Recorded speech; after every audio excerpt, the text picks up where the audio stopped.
देखिए, एक अपराध के एक बहुत बड़े चैप्टर का अंत है। अगर ये कहा जाए कि यूपी के जिन माफियाओं का नाम सबसे ज्यादा क्रूरतम माफियाओं में लिया जाता था, उसमें मुख्तार अंसारी है। मुख्तार अंसारी ने जिस तरह आतंक का साम्राज्य खड़ा किया हुआ था, उसके खिलाफ कोई गवाही नहीं देते थे, उसके खिलाफ कोई आदमी अदालत में जाने की हिम्मत नहीं करता था, और एक तरह से वो बेताज बादशाह जिसको कह सकते हैं, वो उस तरह था। मेरे उसके साथ कई बार इंटरव्यू जो मैंने लिए मुख्तार अंसारी के साथ, तो मुख्तार अंसारी का कई सारे मसलों में अगर आप देखते थे, उसको बहुत बढ़िया हथियारों का शौक था। एक हथियार रखता था निशानेबाज, जो अपने सोच है उनका इस्तेमाल करने में उसका स्थानी नहीं था। अगर मैं ये कहूं कि वो पूरे सरकार के अंदर, अपने सरकारी तंत्र के अंदर, जब मुलायम सिंह सरकार थी तो पूरे रुआब पे रहा करता था। यहाँ तक कि जेल के अंदर होने के बावजूद उसका डीजीपी ऑफिस में होना, ये सब तो बहुत छोटी बातें थी। वो ऑफिस में वसूली करना, ऑफिस में उसके साथ जेल में उसके लिए उसका खानसामा, उसका मालिशिया, और वहीं वसूली करना, वहीं लोगों को चुनाव के दौरान पैसे देना। एक के बाद एक ऐसी कहानियां हैं जो ये बताती हैं कि किस तरह से एक समय पर जेलों से इस राज्य में न केवल सरकार बल्कि सत्ता के साथ साथ जो माफिया है वो सब किस तरह से इस पूरे सिस्टम को हाईजैक किए हुए थे। मुझे याद है कि जब जब एक डीएसपी एसटीएफ शैलेंद्र सिंह हुआ करते थे, एसटीएफ में बड़ा शानदार जाबाज ऑफिसर, तो एक कवरेज के दौरान जब उनका फोन आया तो उन्होंने कहा कि एक बहुत बड़ी खबर है और हम लोगों ने एक फौजी को पकड़ा है, जो फौज का डेजर्टर है, जिसके पास एलएमजी का सौदा कर रहा था मुख्तार अंसारी से। 1 करोड़ रुपए की एलएमजी बेच रहा था वो शख्स। तो उस पर मैंने कहा कि मुख्तार के खिलाफ आप लोग पर्चा डालेंगे? उन्होंने कहा हम मुख्तार के खिलाफ पर्चा डालेंगे। तो मैंने कहा उस वक्त की सरकार बहुत मुख्तार के फेवरेबल सरकार थी, और ये हैरानी होगी कि उस समय बाकायदा पर्चा न केवल काटा गया, उसका नाम लिखा गया, और इसके बदले में उस डीएसपी को नौकरी से हाथ धोना पड़ा। शैलेंद्र सिंह के खिलाफ केस तक दर्ज किया सरकार ने, और ये बहुत ही मुझे याद है कुछ ही दिन पहले, कुछ 1-1.5-2 साल पहले इसी सरकार ने, योगी सरकार ने डीएसपी शैलेंद्र सिंह के खिलाफ वो केस वापस लिया था। डीएसपी शैलेंद्र सिंह उस समय रोते हुए मीडिया में बता रहे थे किस तरह से उन्हें हालात का सामना करना पड़ा, अपनी नौकरी गंवानी पड़ी, और उनके केस को लेकर सुप्रीम कोर्ट में सीआईएल भी फाइल हुई। और आप ये सोच के, मतलब मैं इस तमाम दर्शकों को ये हैरानी होगी कि उस वक्त सुप्रीम कोर्ट में जो पुलिस को सबूत देने चाहिए थे, क्योंकि इसमें सीआईएल फाइल हुई थी, रोहित पांडे एक यंग लॉयर थे जिसने फाइल की थी, उस पर कोस्ट हो गई, क्योंकि उसको पुलिसिया डिपार्टमेंट ने यहाँ एफआईआर की कॉपी नहीं दी, बाकायदा रिकॉर्डिंग्स थी। यानी जो डेजर्टर था यादव सम लालजी या कुछ इस तरह से, मुझे नाम एग्जैक्ट याद नहीं आ रहा है, लेकिन उसके और मुख्तार अंसारी के बीच एलएमजी खरीदने की बाकायदा ऑडियो रिकॉर्डिंग थी। उन सबको भी उस डिपार्टमेंट ने नहीं दिया था, क्योंकि सरकार मुख्तार अंसारी के इशारों पर चल रही थी।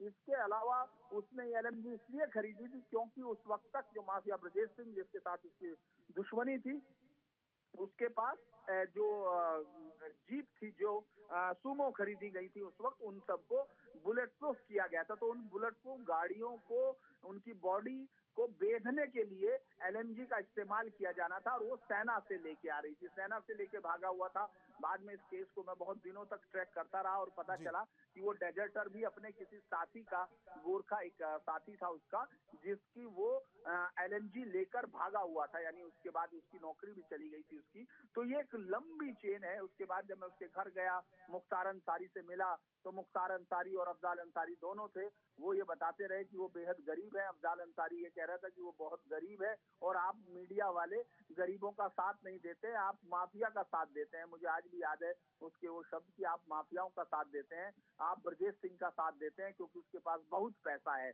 हमारे पास पैसा नहीं है। यानी मैं आपको ये सब चीजें इसलिए बता रहा हूँ कि किस तरह से एक माफिया हर चीज का, सिस्टम के हर हिस्से का इस्तेमाल कर रहा था। इतनी लंबी उसकी क्राइम हिस्ट्री है, अगर उसकी हिस्ट्री पर भी गौर करेंगे तो उसके खिलाफ 65 अभियोग थे। 65 में से 21 जो है चल रहे थे और 8 में उसको सजा हो गई थी। ऐसा कोई क्राइम नहीं था जो उसने नहीं किया। यहाँ तक कि रुंगटा, जो राम महावीर प्रसाद रुंगटा जिसको ये कहा गया था कि कोयले का बहुत बड़ा व्यापारी भैरवपुर में था, उसमें से उसको उठाया गया, उसके खिलाफ गवाह नहीं खड़ा होता था। अगर मैं ये कहूँ, राहुल की पूरे इलाके में जब वो निकल जाता था क्राइम करके, लोग एफआईआर करने की हिम्मत नहीं जुटाते थे। दंगों के बीच में गाड़ी पे बैठकर हथियारों के साथ उस शहर में, उसका गाजीपुर का वो वीडियो आज भी लोगों की निगाह में है, वो आज भी सोशल मीडिया से लेके आपको तमाम जगह मिल जाएगा।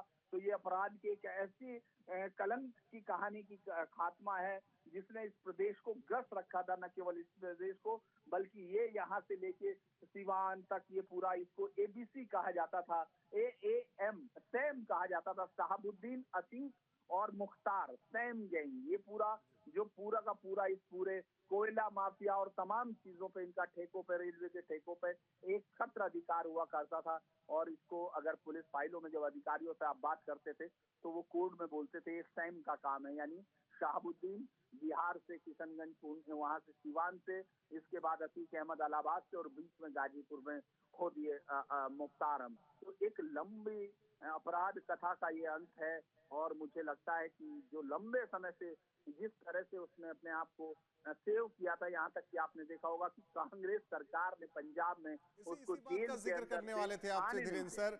रोपड़ जेल वाली कहानी आप देखिए, रसूख कितना की वहां जाके शिफ्ट हो गया, वहां से यूपी आने का नाम नहीं ले रहा था।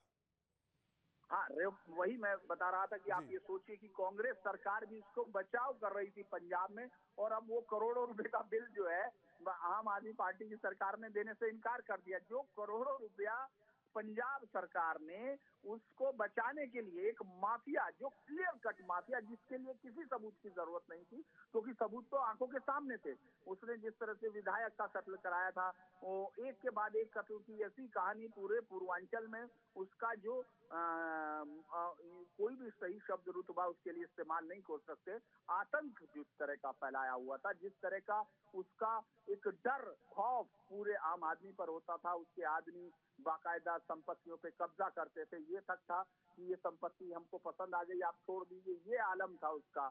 अगर लखनऊ के अंदर देखिए तो बहुत सारे पत्रकार उसकी कहानियां सुना सकते हैं, और क्योंकि मैं खुद गया हुआ हूँ, वो सारे फुटेज मुझे याद है, जब बार बार वो आदमी, क्योंकि उसका सबसे प्रिय शगल ये था कि वो बहुत अचूक निशानेबाज था, तो जो जाता था उसको वो उड़ते हुए पक्षियों को मार के दिखाता था गोली से।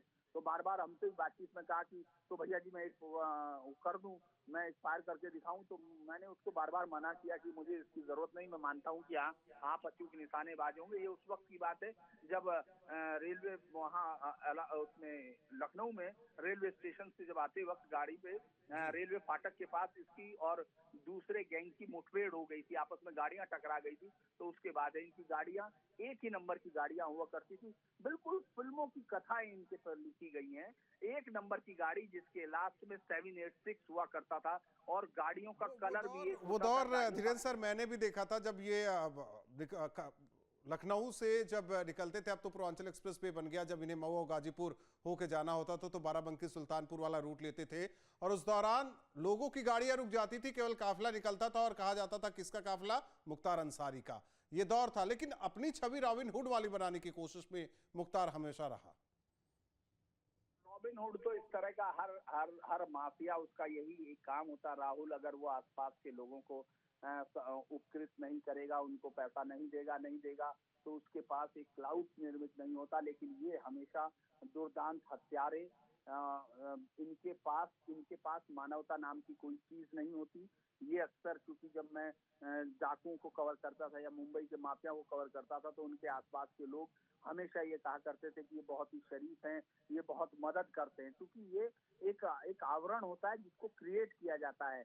जिस तरह से वो लोग जो उनसे फायदा उठाते हैं, क्योंकि ये इजी मनी क्रिएट करते हैं पूरी मार्केट में।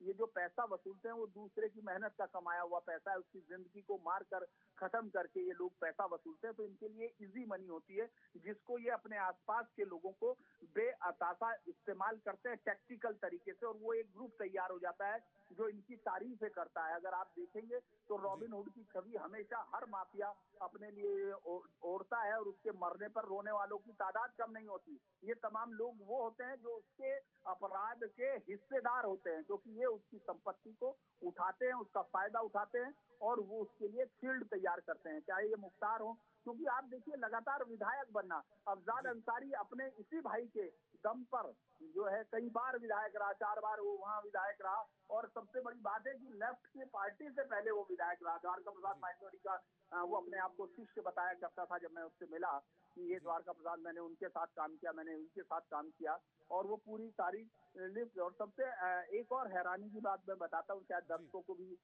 ये अच्छा मतलब ये जानकारी मिलेगी कि ब्रजेश सिंह का कोई फोटो नहीं था। यहाँ यूपीएससीएफ के पास भी कोई फोटो देने को तैयार नहीं होता था। वो फोटो बाकायदा, जब मैंने कहा कि मेरे पास तो उसका कोई फोटो नहीं जिसको आप बार बार माफिया कह रहे हैं, तो इसने, इसके भाई ने वो फोटो अफजाल ने बाकायदा अपनी फाइल से निकाल के दिया था और फाइल में दिखाया था।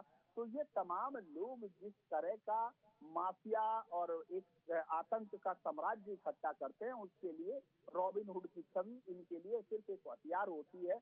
और जो लोग इसमें शामिल होते हैं वो उस लूट के लिए इनके लिए खड़े होते हैं, वो इनके साथ खड़े होते हैं। और मैं बिल्कुल स्पष्ट तौर पे मानता हूं कि ये तमाम लोग इस हत्यारों और अपराधियों के एक शरण जो उसकी शील्ड बनते हैं। तो ये एक बहुत ही मैं तो फिर बार बार ये कहूंगा कि इससे आज आम आदमी का जो है बहुत ही उसको ये लगा होगा। उस इलाके में शायद बहुत सारे लोगों ने, बहुत सारे घरों ने राहत की सांस ली होगी, क्योंकि जिस तरह का ये दुर्दांत हत्यारा था। आपको याद होगा कि चोटी काट लेनी, ये वर्ड थे जिसने इसको फंसाया। जो राय के उसमें जब विधायक राय की जब हत्या की गई थी, तो उसके उसमें इसका एक शब्द था सीधा, कृष्णानंद राय के, उसमें चुटिया काट ले लीजिए। मतलब ये कट्टर और खतरनाक माफिया था जिसके दम पर वहाँ ये भी मैं कहूंगा कि बहुत सारे जो जिस तरह का जिहादी माइंडसेट था, उन सब का भी ये काफी बड़ा वो हुआ करता था, शरणदाता। तो ये बहुत ही खतरनाक, बहुत ही दुर्दांत और सत्ता को अपने जूते की तरह इस्तेमाल करने वाले एक माफिया का कत्ल ये अंत है। क्योंकि ये बहुत सारे लोगों को, अगर आज भी हम लोग पुरानी कुछ किताबों को खंगालेंगे, कुछ पुरानी मैगजीन्स को, तो उनमें वो फोटो भी आपको मिल जाएंगे जब इसकी सत्ता की ताकत जो इसके घुटनों में बैठती थी उस समय, वो आपको दिख जाएगा। यहाँ तक कि लखनऊ जेल का जो एक जेलर थे सम त्रिपाठी, जहाँ तक मुझे याद आता है, उनका भी मैंने, जब मैं उस केस को कवर कर रहा था, उस मर्डर को, वो मुख्तार अंसारी के आदमियों ने मारा था। क्योंकि ये कहा गया उन्होंने मुख्तार की सुविधाएं रोक दी, क्योंकि जेल में बताया कि इनका मालेशिया, इनके रसोइये, इनकी मर्जी से जाने वाले लोग पहले से वहां जाकर बैठ जाया करते थे, वो पहले अरेस्ट हो जाते थे। यानी जिनको पुलिस कभी नहीं ढूंढती थी, वो पुलिस को अचानक खुद ही जाके मिल जाते थे। तो ये एक बहुत बड़ी, मैं कहूंगा कि आतंक के एक हिस्से के समाप्ति है। और अब आपको जो लोग मिलेंगे सहानुभूति जताते हुए, ये तमाम लोग हैं जो उसकी शील्ड बनते थे और लूट में अपना हिस्सा लिया करते थे, जिनको ये कॉमन आदमियों से लूट कर, क्योंकि कोई भी लूट जो है इस तरह से नहीं होती कि उसमें किसी कानून का वो हो या ये किसी कोई ऐसा काम करते हैं। सिर्फ कहने की बातें होती हैं। इतने लंबे समय 25 साल से ज्यादा का क्राइम को कवर करने के बाद मैं ये बिल्कुल विश्वास के साथ कह सकता हूँ, सबूतों के साथ भी कह सकता हूँ कि ये लोग सिर्फ दुर्दांत हत्यारे होते हैं और ये किसी के लिए अच्छे नहीं होते, सिवाय उस ग्रुप से जो इनके पैसों से फायदा उठाता है।